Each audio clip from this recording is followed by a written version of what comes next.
Vous faites une proposition au National Electrical Code américain. On pense qu'il va être intéressant de faire une demande formelle au National Electrical Code pour rendre les produits obligatoires. Donc on fait une demande formelle. Proposition Voilà. Donc moi, en tant que consultant, ma société rédige une proposition avec la compagnie américaine, et la compagnie américaine dépose cette proposition. Cette proposition tient essentiellement en 2 points. Premièrement, la cause essentielle des feux d'origine électrique qui tient aux connexions, et deuxièmement, comment nos produits peuvent s'intégrer dans les installations et comment ils peuvent les supprimer. À quelle date est-ce que vous faites ça? Je fais ça, il me semble, 3 novembre 2011, et c'est envoyé à Quincy, donc Massachusetts.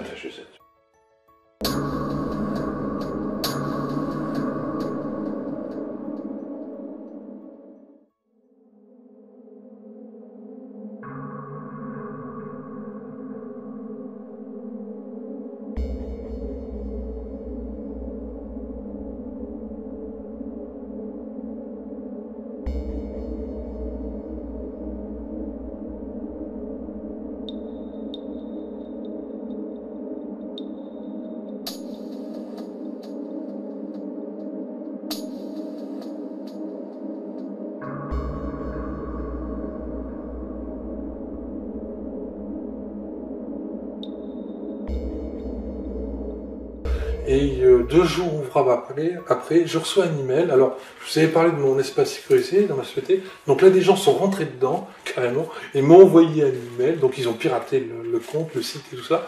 Ils m'ont envoyé un email.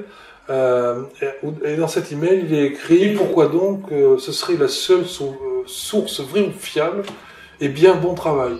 Le point essentiel de notre publication et de notre proposition, c'est la source principale des feux d'origine électrique, évidemment.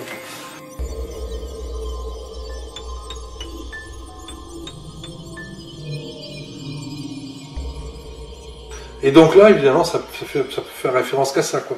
Donc là, je me dis qu'encore une fois, il y a des gens qui ont hacké le système, qui ont piraté, et voilà, et donc évidemment, on est tracé. Donc là, ça devient franchement inquiétant, quoi.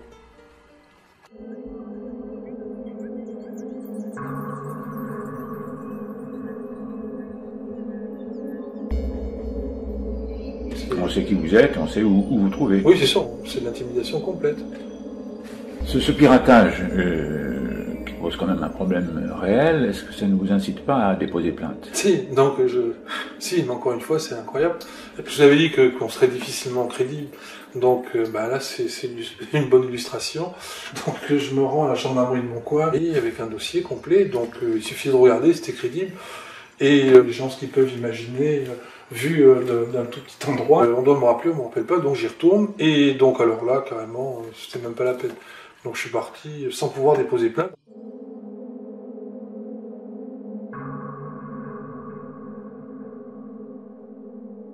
Toujours pareil, je vous dis que tout se doit jouer en cette fin d'année. Donc je dois me rendre le 19 janvier aux États-Unis pour présenter donc cette proposition et puis pour la défendre face au staff qui est là-bas, c'est en audition publique.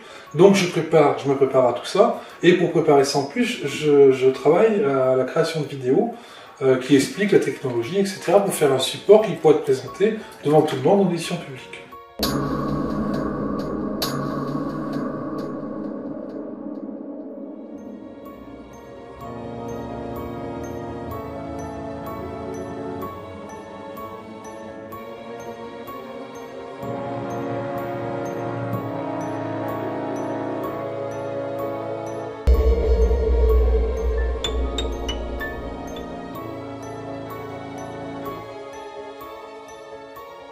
Je devais y être, quoi, et puisque je pense que c'était très important.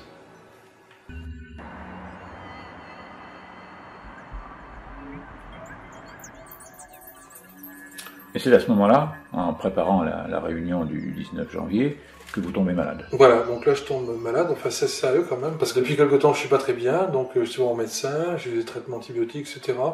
Et le 16 décembre, je suis pas bien du tout, donc ma femme m'amène à l'hôpital, et donc là je suis direct coma, et donc enfin, c'était pas bon du tout, quoi.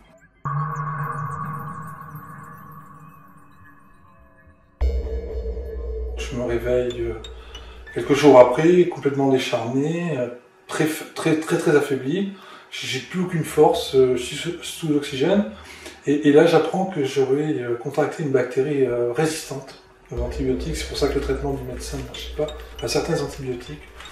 Et que je suis pas passé très loin. Et je sais pas même dans quel état je vais être après. Alors, bon, c'est vrai que j'étais un gros fumeur, c'est certain. C'est un hasard ou une coïncidence de plus Ça traverse l'esprit, mais dans l'état où j'étais, je pensais plus forcément à grand chose parce que j'étais tellement faible. Vous sortez de l'hôpital le 31 décembre, largement handicapé, avec une bouteille d'oxygène. Et qu'est-ce qui va se passer pour l'audition de l'ANEC le 19 janvier? Je peux rien faire, quoi. Donc, je mandate un ami à moi, Alain Lancereau, qui est un ingénieur centralien, qui connaît bien le dossier, puisqu'on a travaillé sur la partie économique business plan pour les États-Unis, afin qu'il aille là-bas. Monsieur Alain Lancereau, pouvez-vous vous présenter rapidement? J'ai 57 ans, j'ai une carrière qui a été moitié suite à mon diplôme de l'école centrale dans l'industrie et moitié dans le conseil en stratégie. Et j'ai donc dirigé des entreprises dans le domaine de l'énergie, des services et des utilities principalement. Et ceci en Amérique du Nord, en Europe enfin dans toute l'Europe. Vous rencontrez Cyril en 2004, semble-t-il. C'est exact. En gros, qu'est-ce que vous pensez du projet de Cyril? Je pense que c'est un projet qui est très intéressant. Moi, ça m'a beaucoup surpris la première fois que je l'ai vu, surpris par sa simplicité et son efficacité. Je dirais, ça permet de détecter un nombre important de sources potentielles d'incendies de façon très simple et très peu onéreuse et en utilisant les systèmes existants. Donc il n'y a rien à rajouter de plus si ce n'est l'élément de détection qui lui-même est un élément fondé sur les principes de base simples et peu onéreux. Donc, et efficace. Et efficace, bien sûr. Ouais. Mais ce qui m'avait frappé, c'est d'arriver, en tant qu'ingénieur, on est toujours intéressé à trouver quelque chose de simple, efficace et peu onéreux. Et là, il avait vraiment repris la quintessence de tout ça. C'est le rêve. Compte tenu de vos qualifications et de vos bonnes relations avec Cyril, il vous demande de le remplacer à la commission du NEC à Hilton Head Beach, en Caroline du Sud, le 19 janvier 2012, car il est convalescent. Donc c'est exact, c'est une commission en fait qui s'occupe de décider de la réglementation en termes d'électricité aux États-Unis. Donc c'est un quorum de personnes assez élevé en termes de niveau, puisqu'il s'agit de réglementation électrique des États-Unis. Donc l'objectif de Cyril était de présenter son projet. Je m'y suis rendu à sa place, je m'y suis préparé. À la commission, on nous a laissé un quart d'heure pour expliquer notre projet et passer un petit film qui représentait en fait une expérience avec et sans le produit de Cyril, mais avec la protection classique qui est demandée aux États-Unis.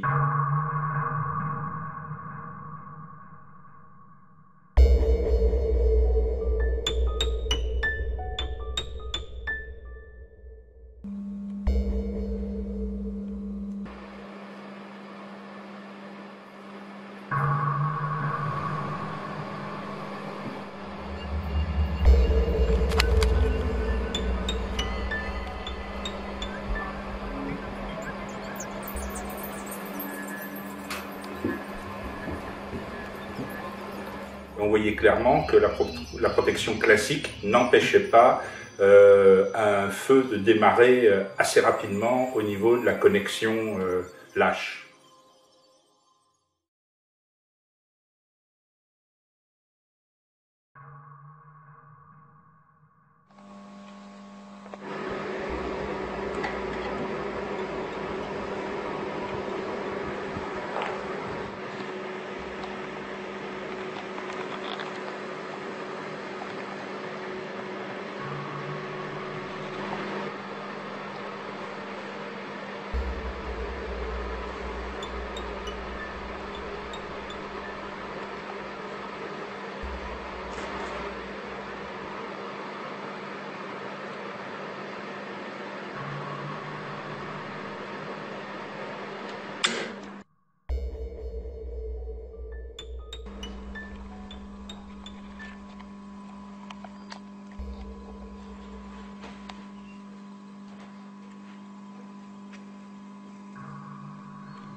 À l'issue du film, tout le monde était assez impressionné par le film et par les effets. Il y a eu aussitôt alors que la commission est composée moitié-moitié de représentants des entreprises du secteur et de représentants des gens du gouvernement qui s'occupent de la normalisation et qui s'occupent des approbations, aussitôt un tir de barrage assez fourni de la part des entreprises. Ces entreprises dont vous parlez, quelles étaient-elles? Alors, la quasi-totalité de ces entreprises étaient des entreprises en fait, qui étaient des filiales de groupes français représentés aux États-Unis. Filiale américaine de groupe Filiale français. américaine de groupes français, tout à fait.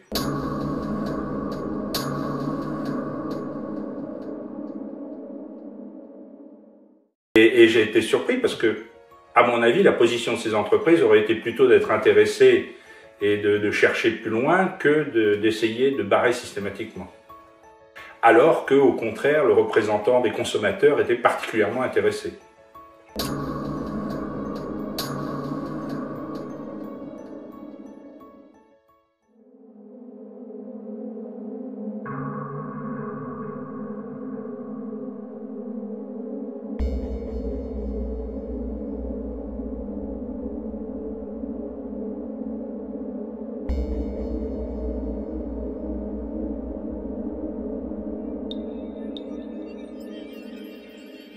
Cyril, après tous ces rebondissements, nous sommes début 2012 donc, vous vous remettez petit à petit de votre maladie.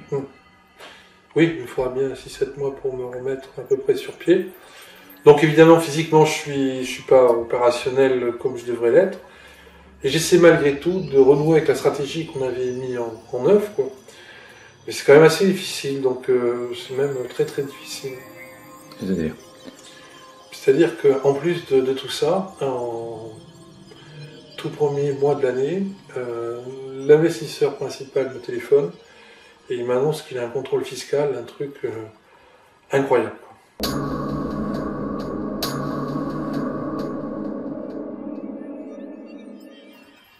Donc bien évidemment, ça peut pas plus mal tomber pour nous au moment où évidemment on a besoin. Bah, ça vous paralyse financièrement. Ça nous paralyse financièrement au moment où justement.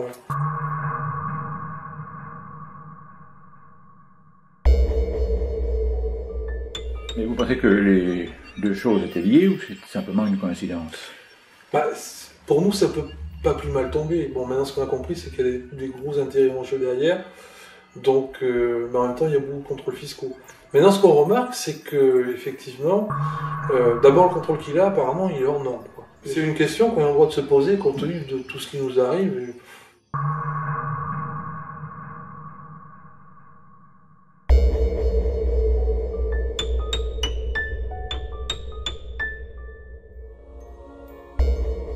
Vous pouvez me parler du site de l'association New Advid EFA? Oui, donc ça aussi, c'est coïncidence troublante. Donc c'est une association de professionnels, enfin bon, tout le monde est invité, et surtout pour... Quel est son objet? Son objet, c'est défendre les victimes des incendies d'origine électrique et d'échanger des informations techniques entre l'Amérique du Nord et l'Europe. Donc les électriciens, tout ça. Et moi, je suis administrateur de ce site. Je suis secrétaire de l'association et administrateur du site. Et donc, parallèlement à mes ennuis en 2011 avec mes emails d'Américains, etc., j'ai commencé à recevoir des formulaires fantaisistes. Sur ce site de l'association, il y a une partie française et une partie anglaise. Il y a des formulaires pour demander soit les inscriptions, soit des renseignements, etc. Et pour que le robot du site envoie les formulaires, il faut automatiquement qu'il y ait des champs validés, des adresses email, tout ça.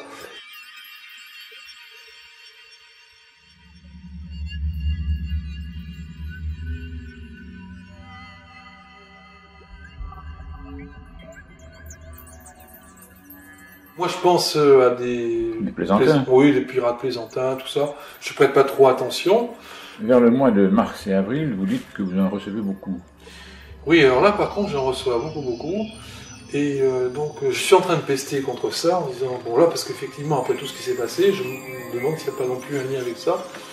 Et ma femme m'entend pester, elle vient voir. Ces emails sont très particuliers parce qu'ils apparaissent à l'écran en bleu, Donc voilà, et donc on les voit bien quand il y a un grand écran, donc voilà. Et elle me dit, mais c'est ça que je recevais en masse quand tu étais à l'hôpital. Sandrine, bonjour. Bonjour. Vous vivez avec Cyril depuis de nombreuses années. Je voudrais que vous me parliez de la période où il a été hospitalisé. J'ai emmené Cyril à l'hôpital, c'était très très grave, ça faisait un petit moment déjà qu'il était pas très bien. Et donc une fois à l'hôpital, il est tombé rapidement dans le coma. Ça a été C'était vraiment très difficile. Et les emails qu'il recevait? Et lorsque Cyril était justement dans le coma, je vérifiais tous les jours sa boîte mail. Et là j'ai découvert des mails assez étranges et en quantité vraiment énorme.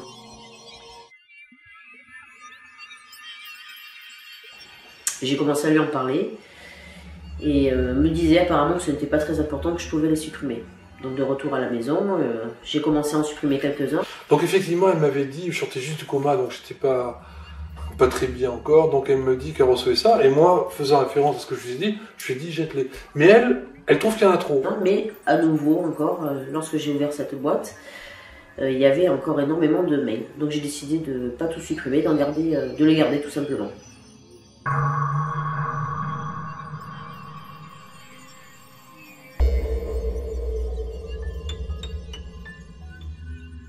En avril 2012, Cyril regardait ses mails et je l'ai entendu râler. Donc je suis venue le voir, je lui ai demandé qu'est-ce qui se passait. Et là, j'ai découvert tout simplement la même forme de mail qu'il recevait en décembre. Donc je lui ai dit que j'avais ouvert un dossier où je les avais tous classés. Et donc je lui ai montré le dossier.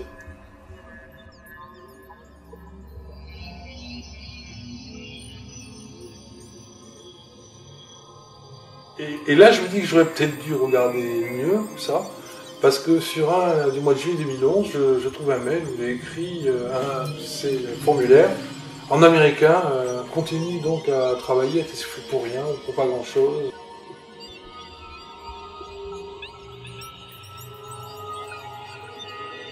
Donc là, évidemment, ça, voilà. Et j'en trouve un autre du 22 décembre. Et là, j'ai un peu le vertige parce qu'il est écrit dessus, en américain, il n'y a que toi qui l'as eu en toi, on ne pouvait pas mieux te le mettre.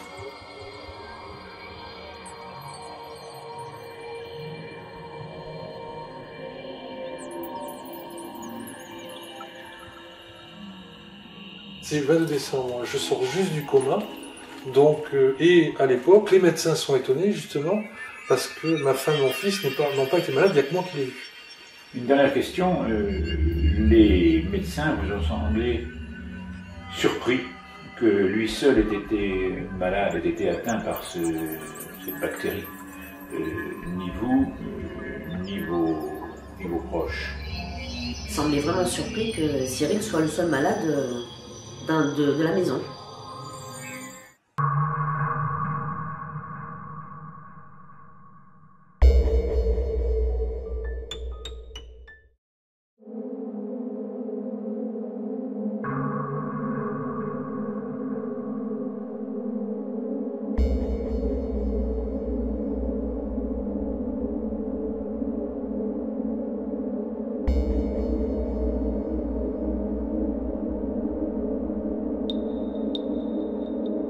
À ce moment-là, vous avez pensé à Jean-Pierre Le Denain?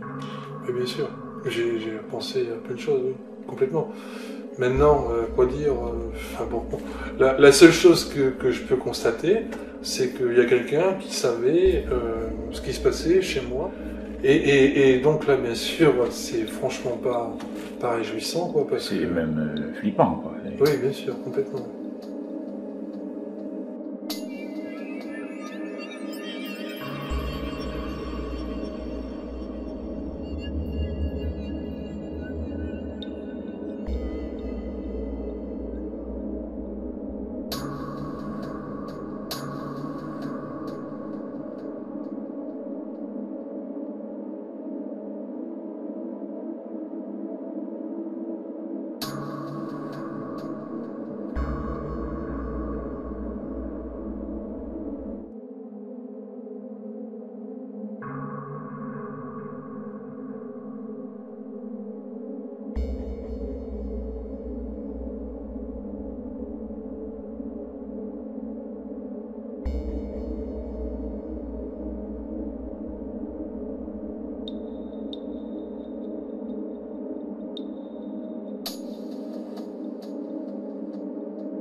Vous avez peur? J'ai eu quelques frayeurs, effectivement. Mais clairement, j'ai des amis, j'ai quelques protections. Et puis ensuite, j'ai des tonnes de documents, des enregistrements, tout ça est copié, recopié. S'il m'arrivait quoi que ce soit, bien évidemment, tout ça sortirait, quoi. Et ça serait nominatif, donc ce serait, je pense, vraiment embêtant s'il m'arrivait quoi que ce soit, oui. Vous avez déposé des plaintes? Déposer plainte, mais on ne peut pas trop en parler pour le moment.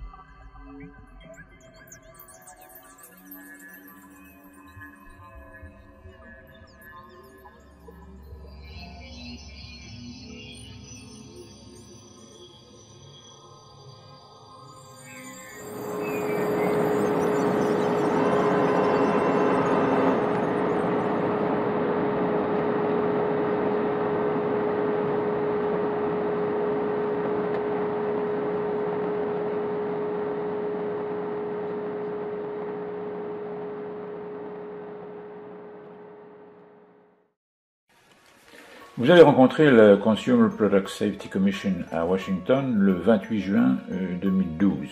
Qu'est-ce qui s'est passé là-bas? En fait, on était là-bas à la commission le 19 janvier à Hilton Head Beach, la commission NEC, évidence publique. Une fois que les vidéos étaient projetées, etc., il y avait donc Alain Lancereau, le centralien, et le président de la Sigil Effect. Était assez impressionné par le film et par les effets. Aussitôt, un tir de barrage assez fourni de la part des entreprises locales. La quasi-totalité de ces entreprises étaient des entreprises en fait, qui étaient des filiales de groupes français représentés aux États-Unis. Alors qu'au contraire, le représentant des consommateurs était particulièrement intéressé. Et donc là, un des membres de Consumer Product Safety Commission est venu les voir. Manifestement, il a indiqué qu'il était intéressé, cette technologie intéressée. Donc voilà, qu'on pouvait passer le voir. Donc c'est dans ce cadre-là. Et donc je suis reçu, il y a cette même personne, une autre personne de Consumer Product Safety Commission et une représentante du NEMA, qui est un syndicat de fabricants de matériel électrique aux États-Unis, qui évidemment était assez caustique, quoi. Un exposé de routine pour vous? Pas forcément, parce que c'est d'abord un organisme gouvernemental américain, donc c'est pas rien. Et on a c'est peut-être aussi pour nous une porte de sortie. Tout ce que je vous dis là à propos de Consumer Product Safety Commission, c'est sous réserve de traduction que j'ai pas encore écrite, etc.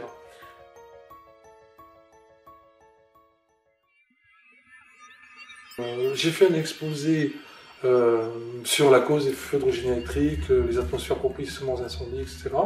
Enfin, la totale, voilà. Pas d'objection particulière. Ah non, mais de toute façon, on le sait, quoi. Et ensuite, donc, je leur parle de comment la technologie peut permettre de supprimer tous ces phénomènes. Et là, il y en a un qui me dit, mais c'est bien, tout ça, il faudrait peut-être créer une norme pour vos produits, tout ça. Alors là, évidemment, une norme dans les organismes mondiaux de normalisation, où il y a tous nos amis industriels, tout ça, je leur dis oui. Aucune chance d'aboutir. Bien sûr, donc je leur dis, mais finalement, ça tombe bien, on n'a pas besoin, donc on va gagner du temps, parce que, voilà. Et donc, je leur sors le devis du LCIE, en leur expliquant que si chaque fonction du dispositif est déjà normée, le produit peut être homologué. Donc là, ils ont l'air un peu perplexes, mais bon. Donc ils me disent, oui, mais il serait interdit de faire un défaut supérieur à 5 ampères derrière un circuit protégé par un FCI. Alors évidemment, c'est tous les circuits, parce qu'ils ont rendu ça obligatoire à tous les circuits, toutes les maisons aux États-Unis.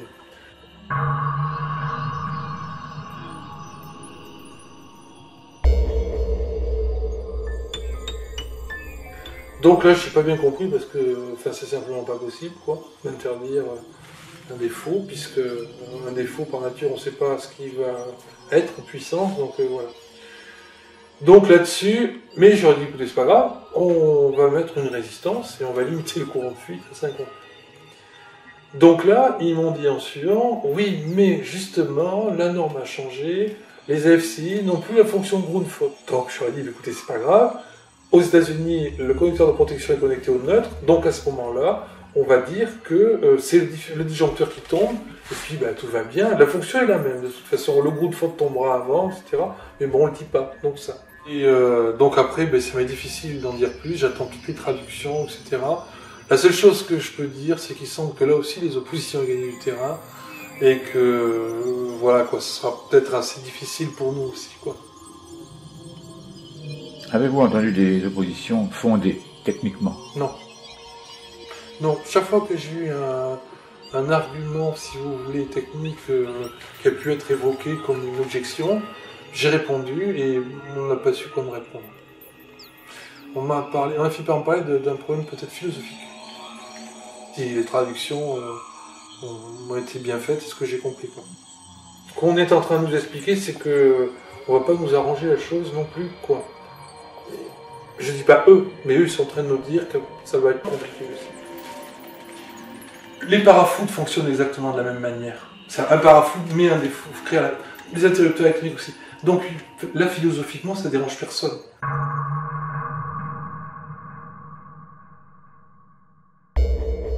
Pourtant, la philosophie et la physique sont deux choses un peu différentes. C'est pas les mêmes matières.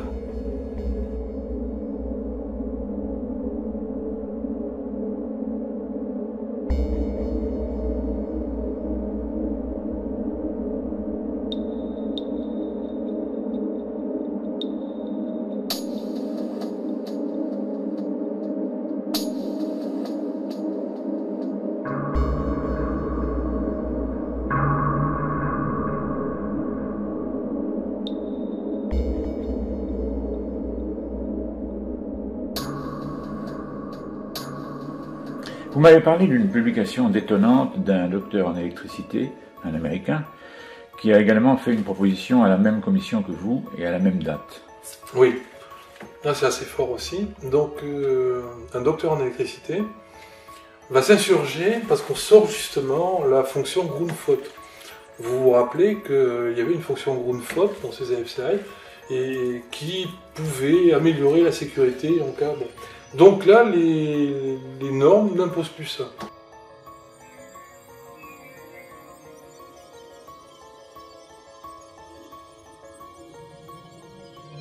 Donc lui, il s'insurge en disant les points chauds connexion sont la source principale des incendies. Donc il publie de belles photos et des prises qui crament, qui sont en train de brûler. Enfin voilà, il a fait plein d'essais, hein, voilà.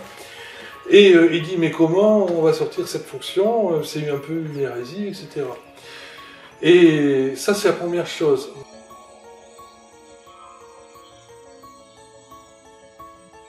Donc la deuxième chose, là-dessus, il part et il commence à expliquer que les AFCI ont été imposés d'une façon peut-être un petit peu curieuse.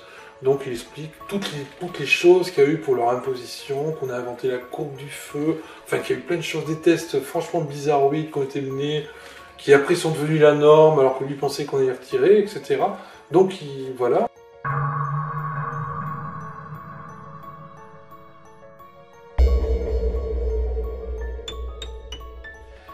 Pour arriver en plus à la fin à dire que ces produits ne fonctionnent pas.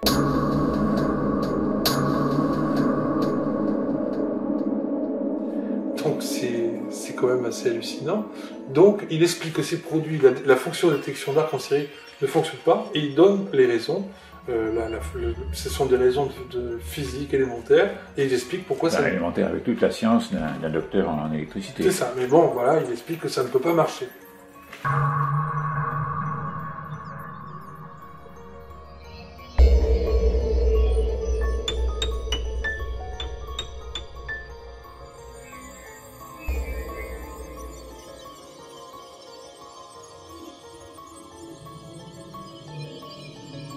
Il faut lire le document en entier, il est très très intéressant. Qui est ce docteur en électricité? Ça c'est encore plus intéressant parce que ce docteur en électricité, c'est l'ancien responsable recherche et développement d'une très grande compagnie américaine et c'est justement la compagnie américaine qui a lancé en premier ce produit aux États-Unis. Donc c'est du caviar, quoi.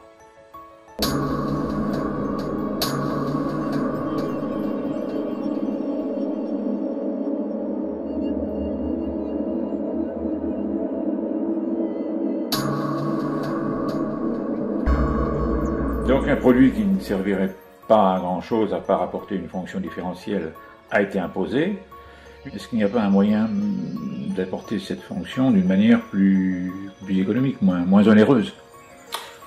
Ah bah si, bien sûr. Enfin, bien sûr.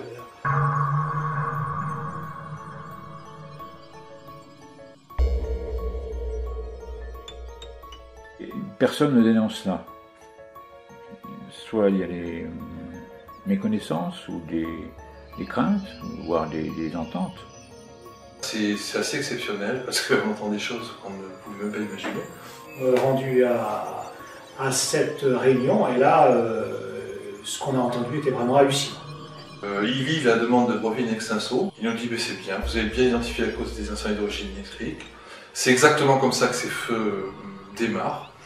Votre système est parfaitement pertinent. Il nous explique que tous les fabricants français ont misé sur une technologie américaine. Un disjoncteur qui serait capable de détecter des arcs anormaux dans des circuits s'ils se produisent et de couper le courant. Des arcs? Ce qu'il nous a expliqué à ce moment-là, c'est qu'en réalité, les Français avaient misé sur un autre système technique. Un système américain. Système américain, absolument. Donc nous pensons à ce moment-là que le système tel qu'il nous est présenté de détection d'arcs en série ne peut pas fonctionner. Et donc on lui explique. Pourquoi les États-Unis? Qu'est-ce qu'on est en France, on n'est pas aux États-Unis? C'est ce qu'on lui a dit, on lui a demandé également, on nous a dit parce que c'est comme ça. Il a répondu quoi? On s'entend tous, les Français ont misé sur cette technologie, etc. etc. Attendez, ça me paraît incroyable. Où il n'y a pas de concurrence, s'ils ont tous misé sur un produit américain, ou alors il y a une possibilité de concurrence, et si ce produit français est aussi génial, ils n'ont qu'à lancer tout de suite la production. Oui, à part que là, il n'y a pas de concurrence, puisque tous les Français sont mis d'accord pour miser sur le système américain. C'est ce qu'il vous a dit, les yeux dans les yeux. Absolument.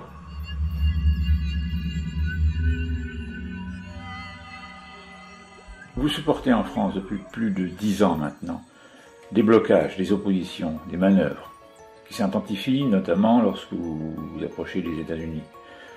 Pendant qu'à la même période, et aux mêmes États-Unis, les AFCI sont en train d'être imposés État par État, au prix d'un lobbying intense et où d'importantes oppositions révèlent des invraisemblances absolument incroyables. Oui. D'autant qu'en 2011, j'ai rencontré des Californiens qui m'ont expliqué que 10 ans avant, tout le monde cherchait ça. Tout le monde cherchait ça en alternative, maîtriser les points chauds, connexions. Exactement ce que j'ai trouvé, et tout le monde cherchait ça. On peut en déduire que si votre produit avait été commercialisé, on peut imaginer à partir de 2001-2002, compte tenu de sa fonction et de son efficacité, son retentissement et son succès commercial auraient été certainement très importants, y compris aux États-Unis. C'est évident. Compte tenu de ce qu'on a vu après, tout le monde cherchait ça, tout le monde cherchait à lancer ça, donc c'est évident. Et ça aurait mis en évidence la cause réelle des incendies d'origine électrique, et ça aurait aussi mis en lumière l'état de la technologie française. Oui. Non seulement en lumière, mais ça allait à l'encontre de ce qui s'est publié aux États-Unis à propos des AFCIs.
effectivement, je suis bien placé pour le savoir, il y a un risque insidieux d'incendie dans toute habitation, puisque il y a des centaines de connexions au niveau donc, de ces habitations, et il n'y a aucune protection pour ça. Donc tout le monde chaque connexion est un risque potentiel. Un risque potentiel, ouais, absolument. Donc il n'y a rien aujourd'hui qui permet de l'arrêter. Et les fabricants et les installateurs le savent. Tout le monde le sait. Les fabricants, les organismes professionnels, les associations, tout le monde le sait. Tout le monde.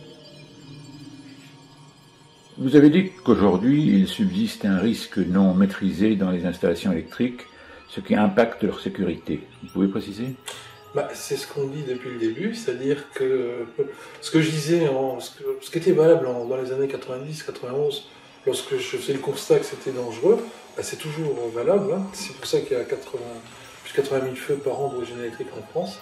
Il y a un risque qu'on ne maîtrise pas, c'est-à-dire que tout le monde, que la maison soit neuve, ancienne, tout le monde y a droit. Donc voilà, tout le monde peut avoir chez lui un incendie d'origine électrique de manière complètement imprévisible. Tant que ce point-là n'est pas maîtrisé, ça peut en est de tout le monde. Tout le monde peut l'avoir un jour, brûler la nuit, perdre un gosse, tout le monde.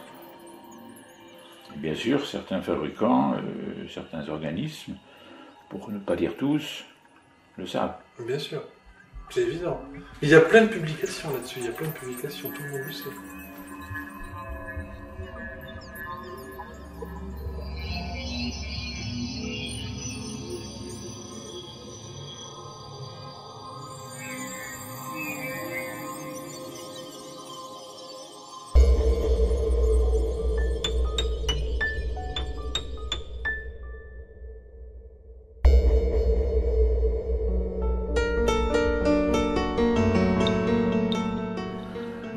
Deux questions en une. D'une part, est-ce que ce projet peut sauver des vies?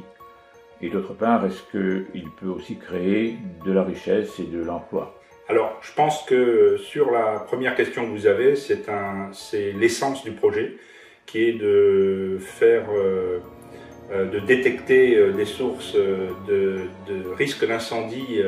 Et souvent, ces sources sont malignes, c'est-à-dire qu'on ne les voit pas, elles sont dans des endroits qui sont peu atteignables. C'est l'essence du projet et c'est fait pour ça. Et je pense que ça doit sauver un nombre de vies important. Sur la deuxième partie, c'est un nouveau produit, il y a besoin de le fabriquer, donc a priori, il y a besoin de créer une unité de fabrication, de créer autour des postes de logistique et de distribution, et c'est des heures de main-d'œuvre supplémentaires pour le mettre en place. Donc il est clair que c'est un produit à valeur ajoutée.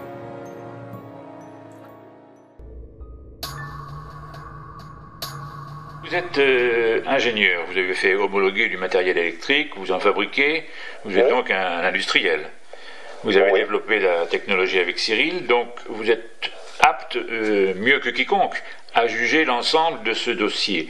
J'aurais souhaité que vous me répondiez précisément à deux ou trois points. Premier point, d'après vous, y a-t-il une raison techniquement valable pour ne pas homologuer les produits issus de la technologie des brevets de Cyril? En fait, est-ce que l'on peut s'y opposer d'un point de vue technique? Le fait de se servir de la terre, effectivement, est un bon principe tout est normal pour un appareil de protection. Parce qu'on sait très bien, et ça a été prouvé à maintes fois, que 85 ou 90% des feux d'origine électrique sont liés à de mauvaises connexions et à des surchauffes. Quelle que soit la qualité des matériaux qu'on met en place, Dieu sait que normalement on met quand même des bons matériaux, il y a un moment la température devient telle que de toute façon on ne peut pas empêcher un départ d'incendie même dans des boîtiers auto-extinguibles ou en théorie avec des matières qui sont protégées contre les hautes températures. Donc c'est en fait une technique qui augmente considérablement la sécurité. Clairement. Il me semble que c'est quand même une innovation, une avancée majeure dans le domaine de l'électricité. Il est clair que ce type de produit est, dans la mesure où il est homologué et mis sur le marché, il est incontournable. Il présente quand même aussi l'avantage d'avoir un prix théorique suffisamment intéressant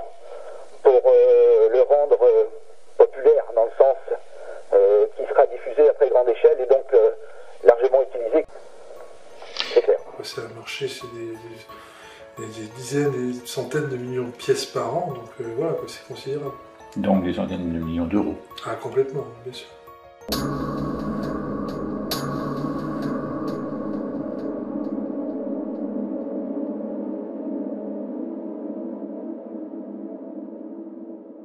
Les produits me semblent géniaux, d'autant plus que l'on a fait quelques sondages parmi nos confrères et qui trouvent ça absolument remarquable.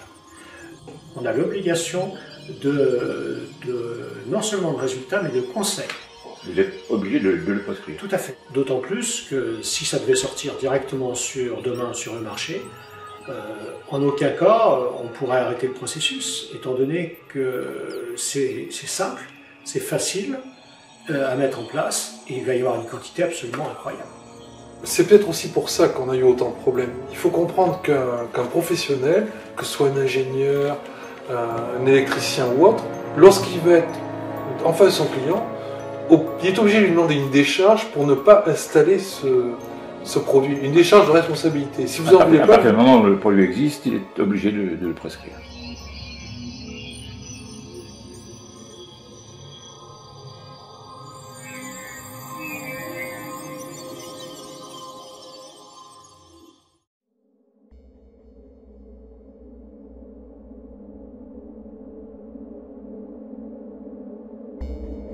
mais on s'attend à entendre plein de choses du style peut-être que l'on affaiblit la sécurité des installations, qu'on crée des points faibles, qu'on va faire des défauts qui sont très difficilement identifiables. Je pense que tout ça a trop duré, il faut que ces produits soient maintenant disponibles pour le public, afin qu'ils sauvent des vies, qu'ils fassent ce qu'ils doivent faire. Êtes-vous prêt à vous investir dans ce dossier? Je pense que déjà le fait de ma présence aux États-Unis pour le remplacer était un investissement de ma part assez important et qui prouvait que je crois en ce projet, que je crois en Cyril et que donc effectivement je lui ai clairement dit que j'étais prêt à m'investir dans ce projet, que je pensais qu'il avait un avenir si on arrivait à surmonter les difficultés qui étaient positionnées par un certain nombre de concurrents. Vous seriez prêt à vous associer à la production industrielle de ces produits si l'ensemble des oppositions dont nous avons parlé étaient vaincues? Bien entendu. Et je considère que ce produit, comme je considère que ce produit est un produit d'avenir qui amène un progrès considérable et qui plus est, M. Charles a une politique, on va dire, d'industrialisation et commerciale et qui lui permettra de le diffuser en plus grand nombre. Et il est clair que d'être associé à ce projet est quand même fondamentalement très intéressant. Donc vous pensez que si le produit sort, c'est un process rentable, créateur de richesse et créateur d'emplois aussi? Ah ben absolument. Comme toute innovation, c'est un projet qui est porteur, qui peut être générateur évidemment de beaucoup d'emplois et de richesses, sachant que c'est un produit techniquement qui n'est pas limité à l'Europe ou à certains types de continents, mais peut être développé dans tous les pays du globe. Et ça, c'est très intéressant. On n'est pas spécifiquement limité à une norme d'installation, parce que chaque pays a ses normes d'installation. Là, on peut s'adapter vraiment à toutes les normes d'installation de tous les pays, et à toutes les tensions et à toutes les caractéristiques mécaniques et électriques. Donc immédiatement, ça fait un produit, entre guillemets, standard, qui est adaptable immédiatement partout. Et c'est un gros plus technique et commercial. Vous êtes prêt à participer activement aujourd'hui à ce dossier? J'ai déjà participé et je suis prêt effectivement à m'investir pleinement, bien entendu. Alors ce qu'on voit en plus, nous, vous imaginez le décalage, on voit les plans sociaux, les gens qui hurlent la fermeture de leur entreprise, ils ont raison. Et voilà, et nous on a tout ce qu'il faut pour travailler. J'invite toutes les associations, les ingénieurs experts, toutes les personnes de bonne volonté à nous rejoindre s'ils veulent, aussi bien en France qu'aux États-Unis. Nous on est prêts, on a tout le dossier. C'est un problème de conscience universelle. Il faut que cette technologie soit mise à la disposition du public. C'est vraiment le grand appel que je voudrais lancer.